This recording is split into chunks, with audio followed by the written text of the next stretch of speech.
नमस्कार मित्रांनो, स्वागत आहे आपल्या चॅनलवरती. आणि आज आपण बघणार आहोत छत्रपती शिवाजी महाराज यांच्या जयंतीनिमित्त 10 ओळीचे सुंदर असे भाषण.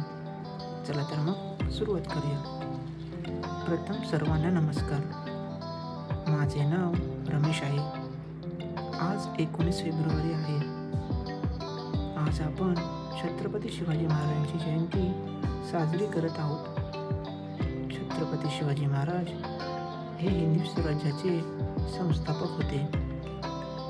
19 फेब्रुवारी 1630 रोजी शिवनेरी किल्ल्यावर त्यांचा जन्म झाला.